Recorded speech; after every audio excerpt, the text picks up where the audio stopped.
Chart में लिखना, वो होता है ना, चार्ट फ्लो में लिखना शुरू करो। अगर तुम लोग को पैराग्राफ नहीं आ रहा है लिखने के लिए तो लिखो, जैसे ट्रांसलेशन क्या होता है।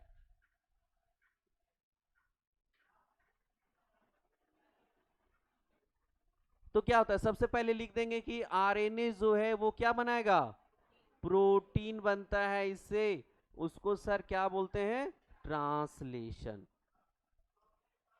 पहला ये लिख देना था, लिखना था ना। पहला पॉइंट क्या था, एक्टिवेशन, ये पैराग्राफ था, एक्टिवेशन ऑफ अमाइनो एसिड, ये कोई पैराग्राफ है? इसके बारे में एक्सप्लेन मत करो, कम से कम ये तो लिखो, पॉइंट तो लिखो, नीचे एक्सप्लेन नहीं करो। चलो मान गए, कम से कम ये पॉइंट देकर के लिखो तो, एक्टिवेशन ऑफ अमाइनो एसिड, दूसरा चार्जिंग ऑफ टीआरएनए, ऐसे ही लिख देते। एक दो कोई लिखने का कोशिश किया है, उसको हम ऐसे भी लिखा है, सिर्फ उसके नीचे एक्सप्लेन नहीं किया है। 5 में 4.5 दिए हैं उसको, कोई देख लेना जिसको मिला है। किसी एक को मिला है 5 में 4.5, किसको मिला है, तुमको मिला है ना। ये स्टेप केवल क्या किए, ये ज्यादा एक्सप्लेन नहीं किए है कुछ भी, क्या किए, केवल ये वाला पॉइंट लिखी है, एक्टिवेशन ऑफ, चार्जिंग ऑफ, ठीक है। केवल लिखिए थर्ड में इनिशिएशन, फिर लिखिए क्या तुम्हारा ट्रांसलोकेशन मतलब इलोंगेशन, उसके बाद लिखिए टर्मिनेशन। अब इसमें कुछ नहीं लिखिए ज्यादा, ये केवल पॉइंट लिख दिए कि ये होता है। इसके अंदर भी बहुत सारा चीज लिखना था लेकिन नहीं लिखी, एक तो फोटो बना दी वो वाला, ठीक है, उसी में इसको इतना मार्क्स दिया, हाफ ही मार्क्स काटे हैं, क्योंकि हमको पता है कि कम से कम चलो इसको इतना आ रहा है कि पॉइंट वाइज करने का।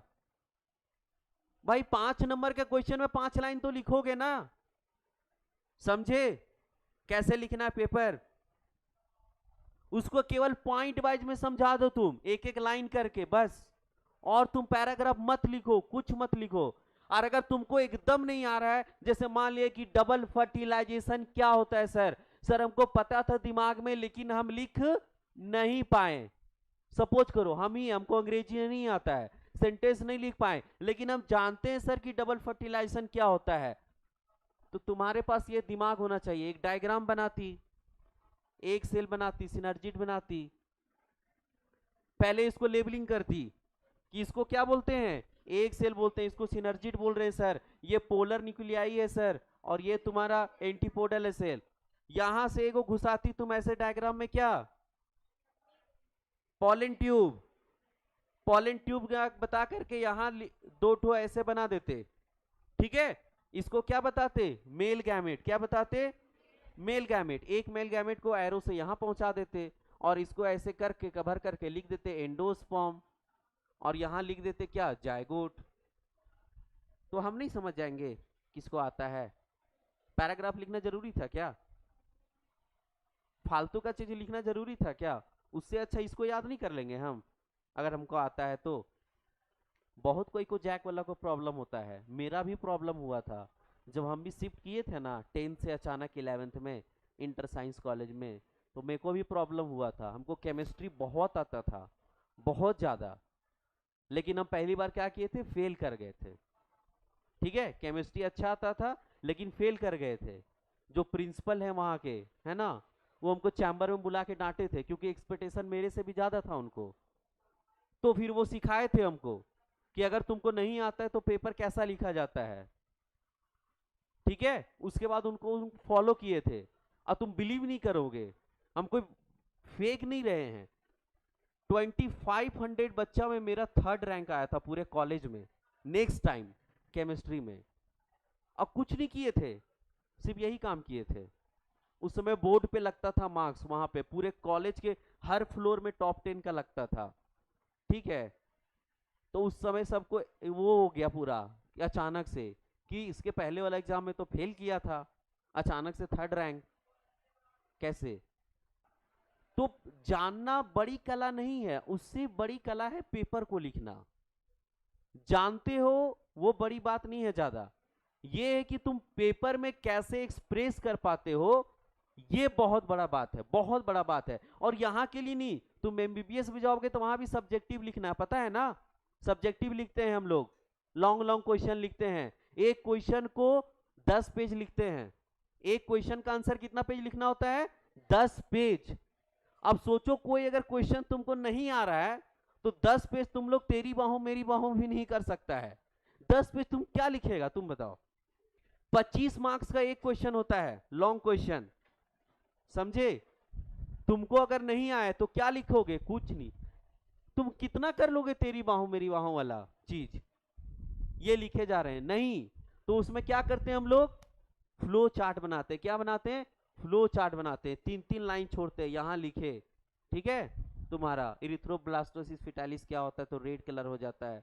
फिर यहाँ लिखे कि ब्लड का कमी हो जाता है। फिर लिखे आरएच फैक्टर मैच नहीं करता है। ये फ्लो चार्ट करते हैं। 2-3 पेज फ्लो चार्ट से भरते हैं, 1 पेज डायग्राम से भरते हैं, ठीक है। उसके बाद जितना बचता है उसको कोशिश करते हैं पॉइंट वाइज लिखने का। हर चीज को पॉइंट में लिखने का कोशिश करते हैं। पॉइंट में लिखने से क्या होता है बाबू? पहला कि टीचर पढ़ेगा नहीं ज्यादा, लेकिन उसको सुंदर लगेगा देखने में कि पॉइंट वाइज लिखा, मतलब उसको आता है। और जहां तुम पैराग्राफ लिखे टीचर को इतना ही में समझ आ जाता है तुमको आता नहीं है, तुम जरूर इसके अंदर तेरी बाहों मेरी बाहों किए होगे, ठीक है। और अगर तुम वन लाइनर में लिखते हो तो टीचर कभी नहीं सोचता है, उन लोग उसको लगता है कि इसको आता होगा, वो पढ़ेगा नहीं। भले तुम उसमें गलत लिखो, उसमें भी तेरी बाहों मेरी बाहों तुम लोग करके बैठे हो, ठीक है। Fertilisation is a good process, लिख दिए, ठीक है, इसमें लिख दिए, कोई दिक्कत नहीं है इतना। लेकिन क्या किए? पॉइंट वाइज लिखे हो तो टीचर पढ़ेगा नहीं, लेकिन सोचेगा अच्छा बच्चा है, मतलब कि इसको आता होगा तभी पॉइंट वाइज किया है ये, ठीक है। तो उसमें मार्क्स देके आगे बढ़ जाता है, ज्यादा चेक नहीं करता है वो। समझ रहे हो बात को, लिखने का तरीका? तो ये होता है तुम्हारा, समझा? और ऐसे पैराग्राफ लिखोगे तो तुरंत पकड़ लेता है टीचर कि पूरा अंदर ये कुछ ना कुछ भरा है, जो मन किया इसको। तो ऐसे पेपर लिखा जाता है, ठीक है। ऐसा नहीं कि मतलब पैराग्राफ लिखे जा रहे हैं लिखे जा रहे हैं। ये ट्रांसलेशन को लिखना जरूरी था उल्टा पुल्टा? उल्टा कोई लिखा है, protein formation by the RNA, नहीं, RNA formation by the protein, मतलब प्रोटीन से आरएनए बनाया है सब, ठीक है। ये क्यों हुआ? क्योंकि इंग्लिश नहीं आ रहा है बढ़िया से उसको। अब मार्क्स वैसे नहीं आता है, ठीक है। पेपर लिखना पहले सीखो तुम लोग, है ना। पेपर लिखना सीख जाओगे, मार्क्स एकदम राइज कर जाएगा तुम लोग का बहुत। पैराग्राफ लिखने का कोशिश मत करो तुम लोग, जैक बोर्ड हो, हम समझते हैं, ठीक है। हमारे साथ भी यही गुजरा है, एक एक पाई पाई गुजरा है। जो तुम लोग साथ हो रहा है ना, वो हम झेल के आए हैं, ठीक है। और झेल के यहाँ पहुंचे हैं, A to Z। तुम लोग से भी खराब बैकग्राउंड था मेरा, बहुत खराब बैकग्राउंड था। 9-10 तक कुछ नहीं पढ़े थे। गवर्नमेंट स्कूल में क्या पढ़ाई होता है तुम लोग को भी पता है, ठीक है। मिड डे मील खाने वाला, समझ रहे हो ना, केवल थाली पता था कि थाली लेके जाना है, दोपहर में खाना मिलेगा।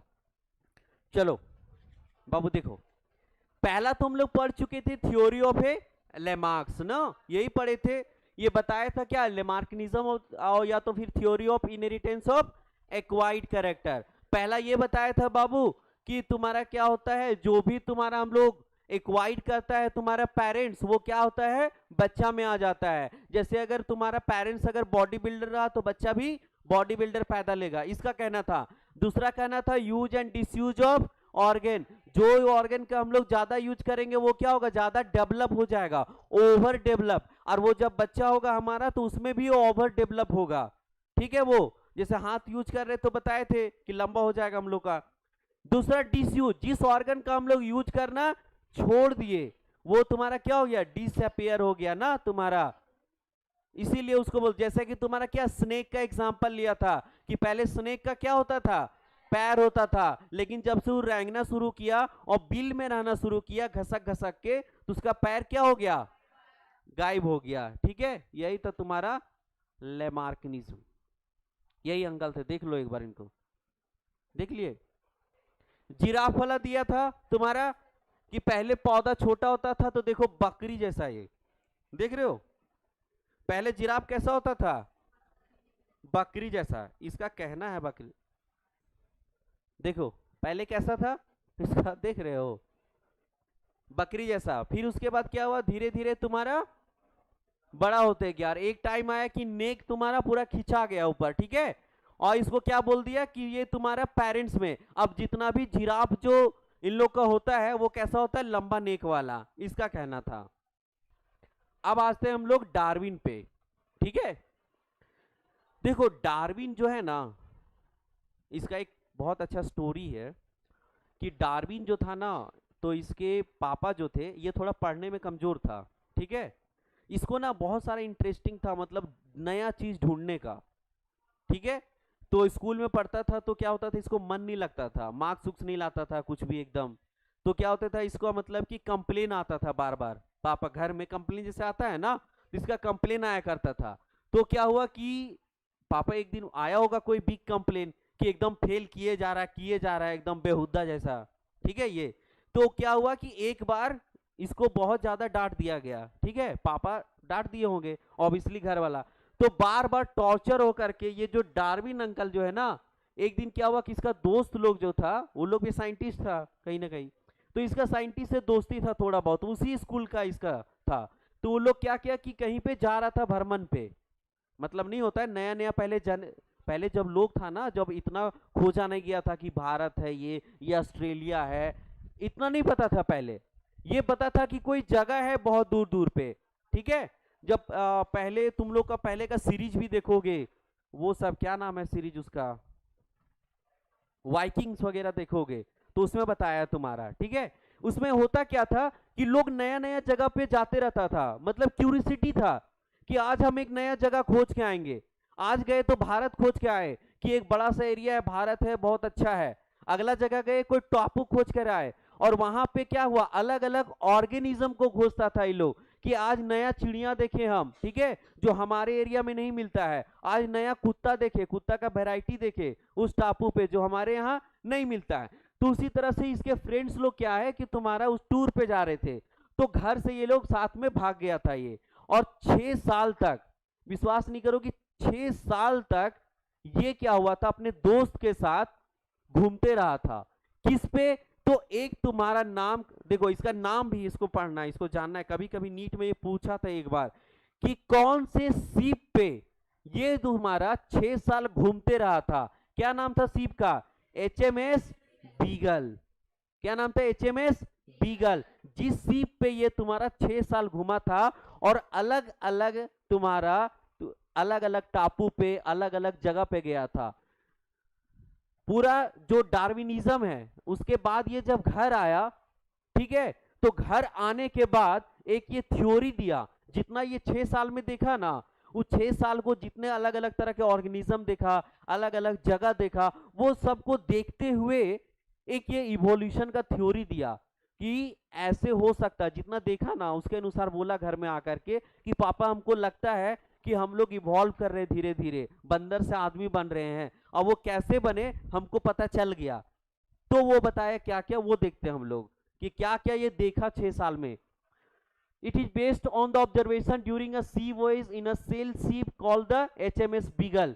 ये तुम्हारा ऑब्जर्वेशन किया कब, वो तुम्हारा जब सीप में क्या कर रहा था, भ्रमण कर रहा था। कौन सा सीप में, HMS बीगल में। याद रखना सीप का नाम कि कौन से सीप पे घूमा था ये। एक था तुम्हारा वैलेसे, ठीक है, अल्फार्ड वैलेसे। इसमें क्या हुआ था कि इससे जो था, ये अंकल को देख करके, और इसका माल्थस, ये दो अंकल थे। ठीक है, तो क्या हुआ कि इसका दोस्त था ये दोनों, तो ये बोला कि हम तुम लोग से ज्यादा देखे हैं, और उन लोग से एज में भी ज्यादा था ये। ठीक है, तो बोला उन लोग भी अपना अपना कुछ तो थ्योरी देगा ना, उन लोग भी तो देखा होगा। तो बोला कि जो तुम लोग देखा ना, ऐसा करते हैं कि तुम लोग अपना हमको दे दो, है ना, हम मिला करके उसको एक थ्योरी दे देंगे। सपोज करो कोई होता है ना कि ये जीरो दी, जीरो का इन्वेंशन की, ये 1 का, ये 2 का, ये 4 का, 5 का, ये 10 तक, सबको एक एक नंबर इन्वेंशन किया है, खोजा है कि जीरो एक अंक है। तो हम बोलेंगे 10 हम खोजे, है ना, 10 लास्ट वाला डिजिट। हम बोलेंगे ऐसा करो ना तुम लोग कॉन्ट्री करके सब हमको दे दो, और हम जा करके दुनिया को बताएंगे कि हम 1 से 10 तक का गिनती खोज लिए हैं। ठीक है, तो उसी तरह से हुआ कि ये लोग दोनों जो था ना, वो लोग क्या हुआ कि लोग जो ऑब्जर्वेशन किया था उसको इसको दे दिया कि एक काम करो तुम अपने में मिला करके अपना थ्योरी में, और दुनिया को बता दो। इसका क्या था, माल्थस का क्या था, वो पॉपुलेशन पे दिया था, और ये बताया था मतलब पॉपुलेशन एक तुम्हारा कैसे अभी ग्रोथ हो रहा है, अभी हम बताएंगे उसके बारे में, उस पे दिया था। और ये इसका पॉपुलेशन को सपोर्ट किया था, ये बताया था खाना के बारे में कि खाना हमारा कितना बढ़ रहा है। जैसे क्या हुआ ना कि अभी पॉपुलेशन जो तुम्हारा है वो ज्योमेट्रिक ग्रोथ से बढ़ रहा है। कैसे? Geometric growth. ज्योमेट्रिक ग्रोथ समझते हो तुम लोग, मैथ नहीं पढ़े होगे ना। ऐसे बढ़ता है 2 4 8 10, 2 टू दी पावर n ना, 2 का पावर 1, फिर 2 का पावर 2, 2 का पावर 3, ऐसे बढ़ते जाता है। ठीक है, 2 के बाद 4, फिर डबल सीधा 8। हमारा पॉपुलेशन ऐसे बढ़ रहा है बाबू। ठीक है, ये कौन दिया था, ये कौन बताया था? तो माल्थस। कौन बताया था?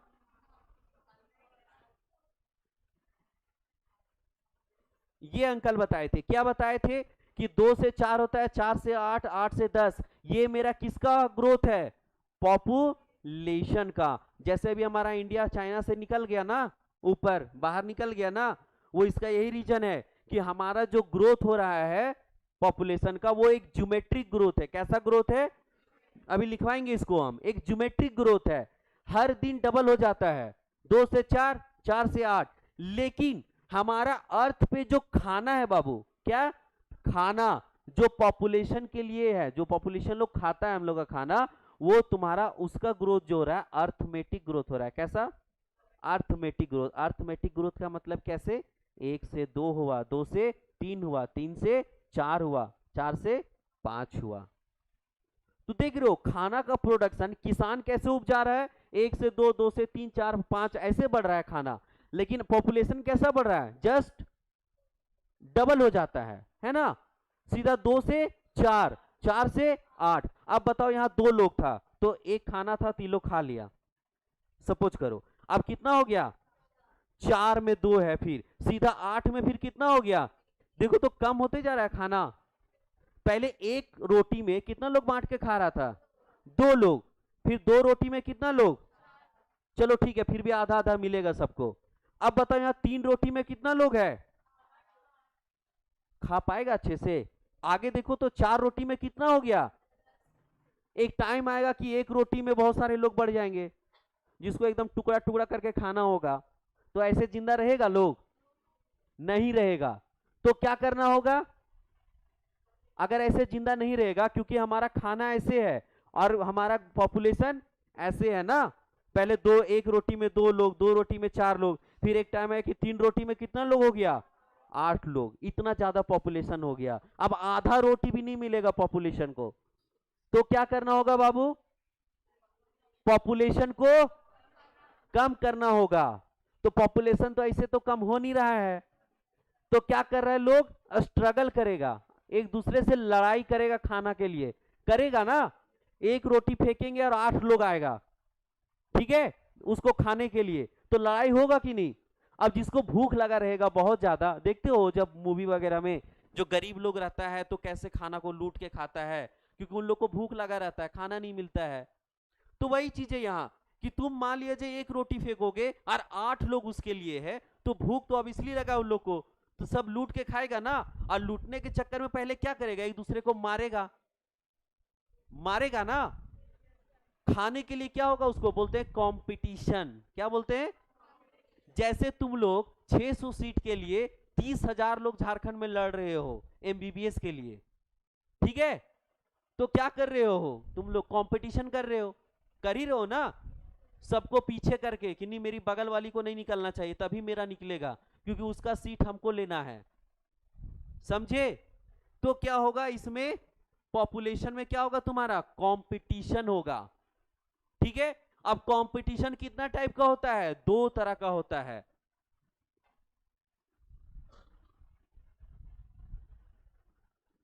कंपटीशन 2 तरह का होता है। एक होता है तुम्हारा इंट्रा स्पेसिफिक,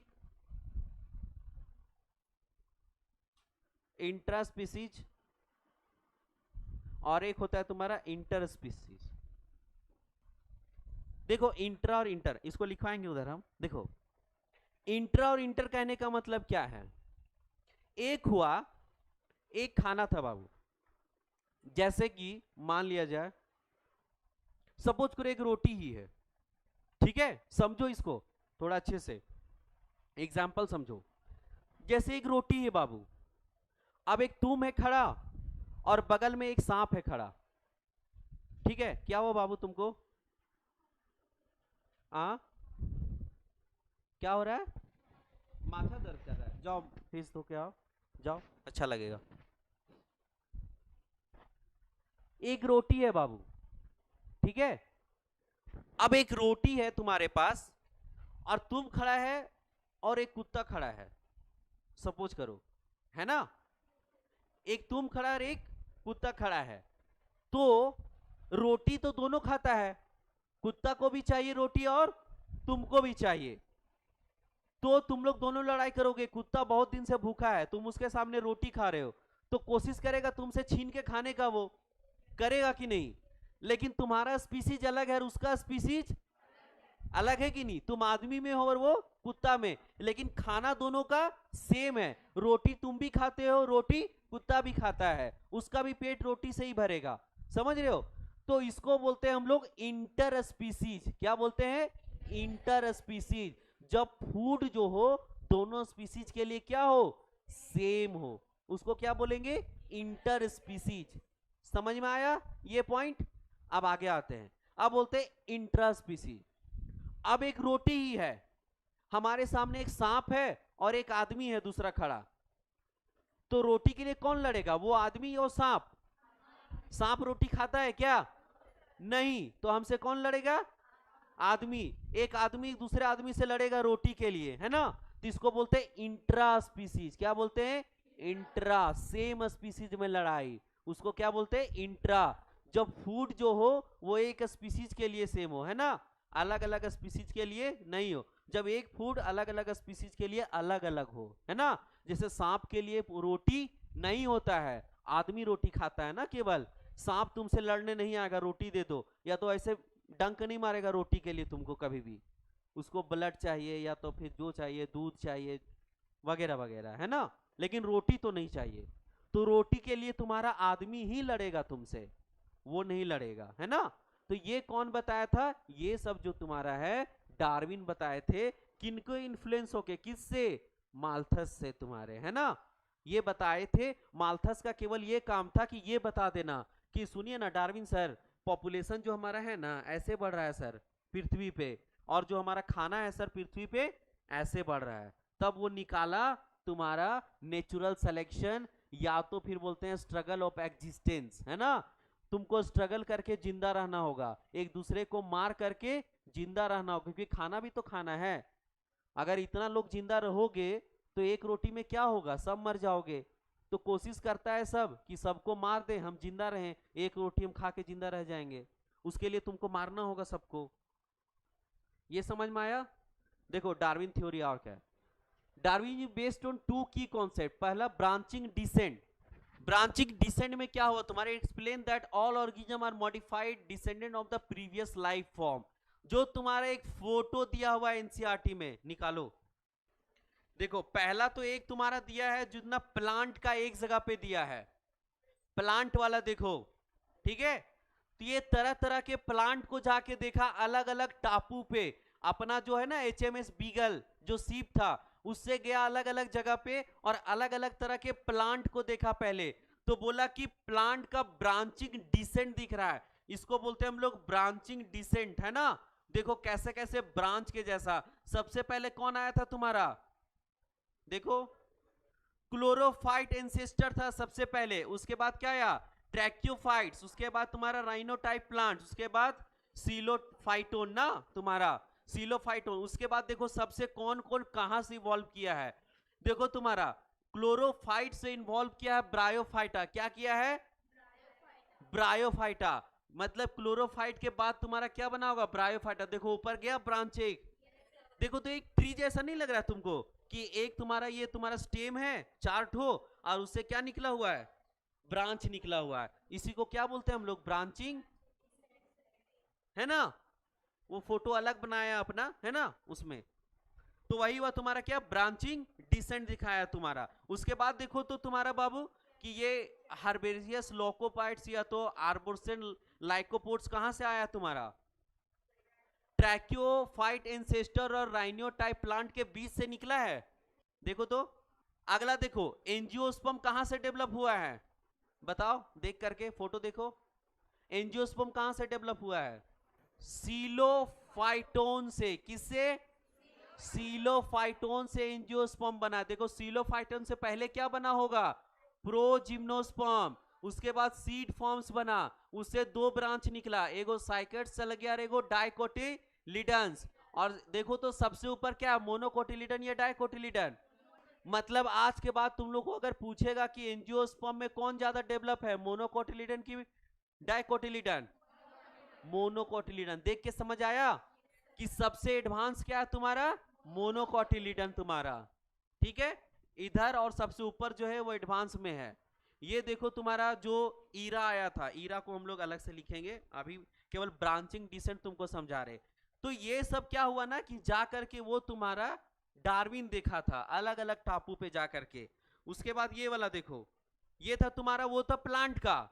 अब एनिमल का ब्रांचिंग डिसेंट देखो, डायनासोर वाला जो देखा था उस टाइम पे, सबसे पहले क्या था, अर्ली रेप्टाइल जो एक्सटिंक्ट हो गया है ना, वो पहले रेप्टाइल था, धीरे धीरे वो डायनासोर बनने का कोशिश किया, उससे तुम्हारा देखो इसी से सारा ब्रांच निकला है। तो अगर तुमसे कोई पूछे कि जितना भी डायनासोर है उस सबका कॉमन एंसेस्टर कौन है, कौन है, अर्ली, यही है सबका तुम्हारा कॉमन एंसेस्टर। ये कब आया था, 350 मिलियन ईयर एगो, तुम्हारा बगल में लिखा हुआ है, ठीक है।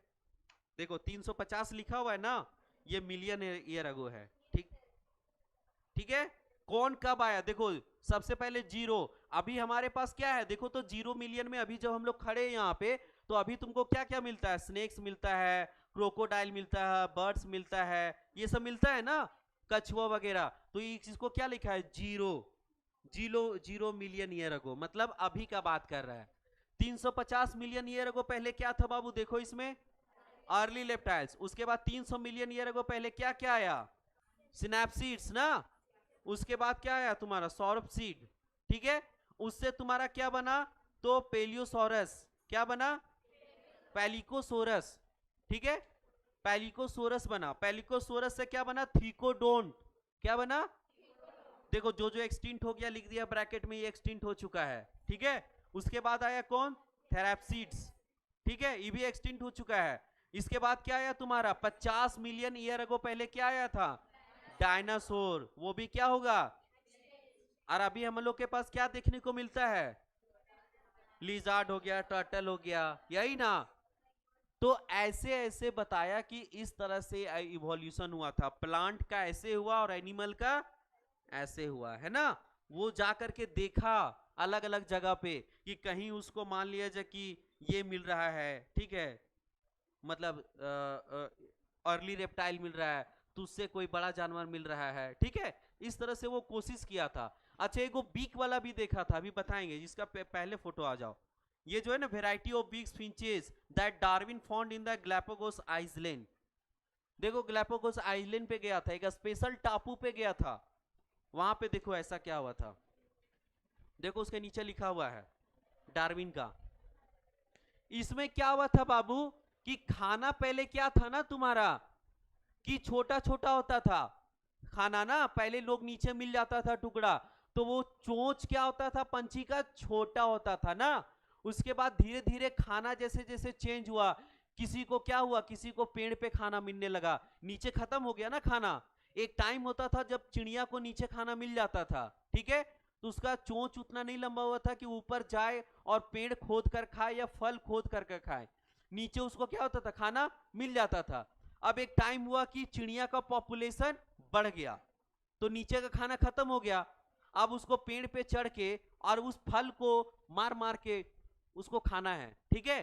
तो उसके लिए क्या, उसको चोंच लंबा होना चाहिए, है ना। अब हर कोई, हर चिड़िया अलग अलग खाने लगा, क्यों, क्योंकि अगर एक ही खाना खाता तो फिर लड़ाई होता कि नहीं होता। अगर तुम आज के बाद रोटी खाना शुरू कर दो तो मार्केट में आटा खत्म हो जाएगा कि नहीं हो जाएगा। अगर हम लोग सिर्फ रोटी खाना शुरू कर दे, आटा बचेगा मार्केट में। चावल खाना बंद कर दे आज के बाद, सालों साल तक आटा कोई देगा हजारीबाग में, नहीं आएगा, नहीं पूरा पाएगा कोई आटा। तो क्या करते हैं हम लोग, अलग अलग वैरायटीज का खाना खाते हैं, एक टाइम चावल खाते हैं, एक टाइम चाउमीन खा लेते हैं, ठीक है। तो सारा वेराइटीज हमारा मार्केट में अवेलेबल है, कोई खत्म नहीं हो रहा है एक चीज कि आलू खाए जा रहे हैं आलू सब कोई। पता चला मार्केट से आलू खत्म हो गया, फिर हम लोग एक दूसरे से मार रहे हैं कि एक बोरा आलू आया हजारीबाग में गिरा है, सब अपना गाड़ी लेके पहुंचा, एक बोरा आज आलू आया है, ठीक है। पूरा मार उड़ के जैसे एकदम दौड़ के बढ़ रहा है। तो क्या हुआ इससे कि एक चीज नहीं खाना है, इससे यही समझ आया है ना, सब कुछ मिक्स करके खाना है सबको, कोई आलू ज्यादा नहीं खाएगा, ठीक है। फिर दिक्कत हो जाएगा, फिर वो सब मार उड़ हो जाएगा ना। तो इसीलिए चिड़िया लोग क्या किया बाबू कि अलग अलग खाना शुरू किया ना, अलग अलग खाना चूज, कोई फल खाने लगा है ना, कोई पेड़ खोद कर रहने लगा अंदर, ठीक है, उससे मिला, कोई कीड़ा मकोड़ा खाने लगा, तो उसके अनुसार चोंच सबका अलग अलग हो गया। जो बीक होता है ना चोंच, किसी को कोई खोद कर खाना है तो उसका नुकीला होगा। अब कोई क्या है, किसी को मछली पकड़ के खाना है तो उसका ये शार्प होगा, है ना, पकड़ने वाला, यहाँ दांत होगा हल्का सा, ठीक है, जिससे मछली पकड़ा जाए। या फिर ये मोटा होगा, ठीक है, मजबूत होगा। किसी को क्या है तुम्हारा केवल ये तुम लोग पैरोट्स लोग को देखे होगे, ठीक है, उन लोग छोटा छोटा दाना उना कुछ कुछ खाता है, तो उन लोग को ऐसे रहता है चोंच। तो सबका चोंच देखो तो अलग अलग है, छोटा है, फिर उससे बड़ा हुआ, फिर उससे बड़ा हुआ, फिर बड़ा हुआ, है ना।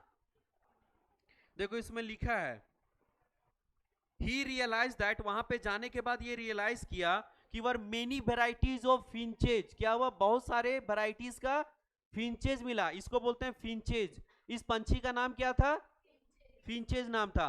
Variety of finches in the same island, all the variety he conjectured, ठीक है, evolve on the island itself from the original seed eating feature, many others form with altered beaks arose। Altered beak arose मतलब समझ रहे हो, वही बोल रहा है कि अलग अलग तरीका का उन लोग को बीक देखा गया, चोंच देखा गया, ठीक है। कोई फल खाने वाला चोंच देखा, कोई पत्थर उत्थर खाते रहता है उसका चोंच अलग दिखा, कोई केवल दूध पीता है उसका अलग चोंच दिखा, ठीक है, कोई दाना खाता है, सीड खाता है केवल, उसका अलग चोंच दिखा। Beak arose, enabling them to become the insectivorous and vegetarian finches. This process evolution of a different species in a given geographical area starting from a point or literally radiating to the other area of geography is called the adaptive radiation। मतलब समझ आया, बोला कि इन लोग अलग अलग evolve कर गया, कोई फल खाने लगा तो कोई फल ही खाते हुए रह गया, कोई इंसेक्ट को खाना शुरू किया, कुछ लोग वेजिटेरियन था, कुछ लोग नॉन वेजिटेरियन। वेजिटेरियन मतलब जो अभी पक्षी फल को केवल खाती है, जो कीड़ा मकोड़ा को नहीं खाती है, और वैसा पक्षी जो कीड़ा मकोड़ा को खाती है उसको नॉन वेजिटेरियन बोला, ठीक है। तो उन लोग क्या किया, कीड़ा मकोड़ा जो शुरू खाना किया उन लोग उधर चला गया, इवॉल्व हो गया, बड़ा बड़ा फिर मछली खाने लगा, ठीक है, पकड़ पकड़ के जो को खाने लगा उन लोग, और जो लोग वेजिटेरियन था उन लोग फल खाने लगा। ये एक दोनों तुम्हारा ना, एक तुम्हारा क्या किया था जब डार्विन आया था बाबू, तो अपना जब कॉन्सेप्ट दिया तो उसको लोग कंफर्म करेगा ना, मतलब कि उसको प्रूफ करेगा कि जो तुम बोल रहे हो सही बोल रहे हो, ऐसा नहीं कि पगला जैसा बोल रहे हो आकर के कि हम देखे सर कि ऐसे है ना पापा, ऐसे बीक था, ऐसे इसका इवॉल्व कर गया, ये तो कोई मानेगा नहीं बात, तुम देख के आए हो, हम लोग तो देखने नहीं गए। तो एक्सपेरिमेंट किया गया, एक्सपेरिमेंट क्या किया गया कि तुम्हारा यहाँ बहुत सारा बैक्टीरिया था, ठीक है, अब बैक्टीरिया में क्या किया गया, हम लोग मीडियम चेंज कर दिए, कुछ एंटीबायोटिक चेंज कर दिए। अब इसका मतलब समझो थोड़ा सा, हम समझा रहे हैं उस लाइन से, इसलिए कोई भी डॉक्टर जो होता है वो नया दवाई किसी भी मरीज को जल्दी नहीं लिखता है, सेम दवा लिखता है। तुम लोग आज जाते हो हमेशा तो देखते हो पैरासीटामोल, तो पैरासीटामोल सबको मिलता है, कोई इसके जगह पे नया दवाई नहीं आएगी, बुखार के पहले तुमको दे दिया जाएगा। उसके बाद अगर एंटीबायोटिक है, पूरे हजारीबाग में एक ही एंटीबायोटिक चलता है, एजिथ्रोमाइसिन, क्या चलता है, एजिथ्रोमाइसिन, और वो कोई डॉक्टर अलग बहुत सारा एंटीबायोटिक निकला हुआ है नया नया, लेकिन कोई डॉक्टर लिख नहीं सकता तुमको नया एंटीबायोटिक। इसीलिए क्योंकि क्या होता है कि अगर तुम एक ही एंटीबायोटिक को बार बार खाते रहोगे, बार बार खाते रहोगे ज्यादा दिन तक, तो उससे क्या होता है, बैक्टीरिया लोग रेजिस्टेंस हो जाता है, मतलब कि क्या होता है कि मरना बंद कर देता है। सपोज करो कि कोई आदमी तुमको कोई है, आकर के रोज एक झाप मारता है रूम में घुस करके, रोज एक झाप, 4 दिन से 5 दिन से मारे जा रहा है, आ रहा है रूम में, मार के एक झाप चला जाता है। तो तुम लोग क्या करोगे? एक दिन दरवाजा बंद कर दोगे, अपना डिफेंस तो लोगे ना कि आज हम दरवाजा बंद करके रखेंगे, आज मार के दिखाए हमको एक झाप कैसे मारता है, ठीक है? तो इसी तरह बैक्टीरिया लोग है, हम लोग रोज एक ही दवा खाएंगे तो लोग सीख जाएगा कि यही दवा आता है हमको मार के जाता है। बैक्टीरिया लोग ही ना तो ठीक करता है तुम लोग को, बीमारी करवाता है जी। और हम लोग बैक्टीरिया को ही मार के ना ठीक होते हैं, दवा खाते हैं बैक्टीरिया को मारता है तो हम लोग ठीक हो जाते हैं। तो बैक्टीरिया लोग कहते हैं सेम दवा आता है और रोज हमको मार के चल जाता है, और ये आदमी ठीक हो जाता है फिर से, आई बीमार इसको नहीं रख पाते हैं 4-5 दिन। तो क्या किया, अपने ऊपर एक कवच बना लेता है उसको देख करके कि अच्छा ये ऐसे मारता है, ठीक है, तो मतलब ये रूम में घुस के मारता है तो दरवाजा बंद कर देंगे हम, ठीक है। तो क्या करता है बैक्टीरिया, अपने ऊपर एक कवच चढ़ा लेता है। अब तुम वो वाला एंटीबायोटिक खाओगे ना तो तुम्हारा काम नहीं करेगा, कितना भी दवाई खा लो लेकिन तुमको बुखार रहेगा ही रहेगा। तो इसीलिए ज्यादा दवाई, एक दवाई को बनाने में बहुत सालों लग जाता है, तो ज्यादा दवाई इस तरह से खराब ना हो जाए, क्योंकि फिर पैरासीटामोल से अगर कोई ठीक ना होने लगा तो कोई दवा लेगा? पैरासीटामोल नहीं लेगा ना। तो ज्यादा दवाई खराब ना हो जाए इसलिए नया दवाई जो है तुम्हारे लोग का नहीं लिखा जाता है, ठीक है। तो उसी तरह से क्या हुआ कि हम लोग यहाँ क्या किए, पैरासीटामोल डाल दिए सपोज करो, तो कुछ बैक्टीरिया जो होगा, जो वो वाला डेवलप किया होगा, कवच बनाया होगा कि आओ देखो कैसे मारते हो देखते हैं, तो वो जो बैक्टीरिया कवच डेवलप किया था वो क्या हुआ, जिंदा बच गया। बचा कि नहीं? देखो बाकी इतना सारा लोग था, सारा लोग क्या हुआ, मर गया। कितना लोग बचा? 4-5 लोग बचा। यानी कि इससे ये समझ आया कि जब खराब समय आता है तो अपने आप को चेंज किया जाता है, चेंज कर लेता है। जब खाना का दिक्कत आया था तो हम लोग दूसरा खाना शुरू कर दिए, आलू का दिक्कत हुआ हजारीबाग में तो चाउमीन खाना भी शुरू किए ताकि आलू बचा रहे, ठीक है। उसी तरह से लोग बैक्टीरिया लोग क्या हुआ होगा, कुछ लोग क्या होगा, रेजिस्टेंस बन गया होगा पैरासीटामोल से। आप पैरासीटामोल खाते हैं तो कुछ लोग बच जाता है, ठीक है। तो यही ना हुआ होगा कि डेवलप कर लिया होगा कि तुम लोग मरो, लेकिन हम लोग में क्या हुआ, कुछ डेवलप हो गया जिससे हम लोग क्या हो गए, बच गए। इतना ही लोग था जो लोग चाउमीन खाना शुरू कर दिया। अब इन लोग को आलू से फर्क नहीं पड़ता है, आलू दो चाहे नहीं दो, लोग चाउमीन खा के भी जिंदा रह सकता है। तो ये प्रूफ हो गया कि जो ये बोल रहे हैं डार्विन अंकल वो सही बोल रहे हैं, माने अपने आप को चेंज कर लेता आदमी जब खराब कंडीशन आता है। तो ये एक्सपेरिमेंट से पता चला, समझ में आया। धीरे धीरे देखो क्या हुआ, पहले इतना चेंज हुआ था, इतना लोग चाउमीन खा रहा था, कुछ लोग बोला अच्छा तुम चाउमीन खा के जिंदा रह सकते तो हम नहीं रह सकते हैं, कुछ लोग और चेंज हो गया, कुछ लोग और हुआ। एक टाइम आया कि सब का सब चेंज हो गया, सब अब मिक्स खाना खाने लगा, चाउमीन आलू रोटी सब खाने लगा, ठीक है। तो ये हम लोग एक्सपेरिमेंटली प्रूव कर दिए, किसका, डार्विन का बात को। समझ में आया? ये बस एक समझा रहे थे कि डार्विन क्या है, क्योंकि बहुत नाम इसका सुनोगे आगे जाकर के डार्विन का, है ना। तो ये क्या दिया था, क्यों दिया था, सबको समझ आया? कोई ऐसा जिसको समझ नहीं आ रहा है अभी भी, किसी को बताओ।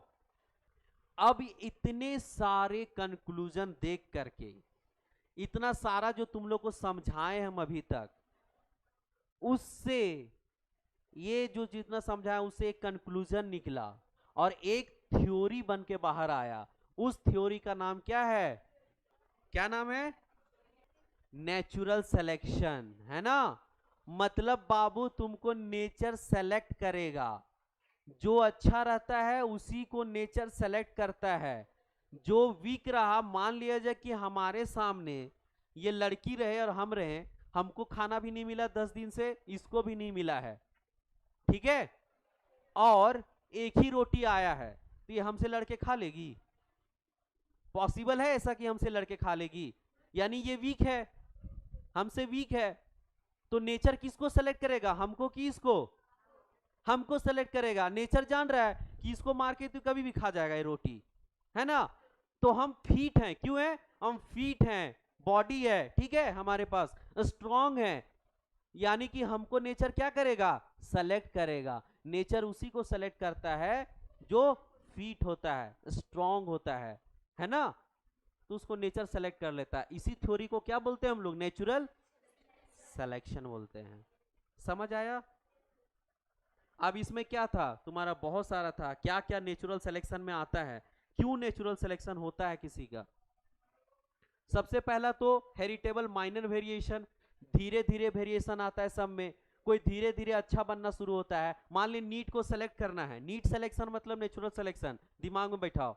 अब इतने लोग हो यहाँ, मान ली सुरेंद्र है, मान लिए यहाँ है, धीरे धीरे इवॉल्व करना शुरू। आज 2 MCQ सही किया है, 2 नहीं किया, ज्यादा किया है, ऐसे बोल रहे, आज 2 MCQ सही किया है, अगला एग्जाम लेंगे 3 करेगा, वो मेहनत करते जा रहा है, फिर 4 करेगा, फिर एक दिन आएगा 6 करेगा, एक दिन टाइम आएगा कि 10 के 10 भी कर देगा पूरा। ठीक है, तो वेरिएशन धीरे धीरे आ रहा है ना। उसके बाद क्या होगा, इसको नीट सेलेक्ट करेगा, इसको कि नहीं, सीट तुमको देगा, किसको देगा, देगा ना, तो उसको बोलते हैं नेचुरल सेलेक्ट कर लिया। ठीक है, क्यों? क्योंकि उसमें धीरे धीरे वेरिएशन आ रहा था। कैसा वेरिएशन? माइनर वेरिएशन आ रहा था। ठीक है, एफर्ट लगाते गया धीरे धीरे, है ना, और एक दिन आदमी बन गया, उसको MBBS मिल गया। अगला ओवर प्रोडक्शन।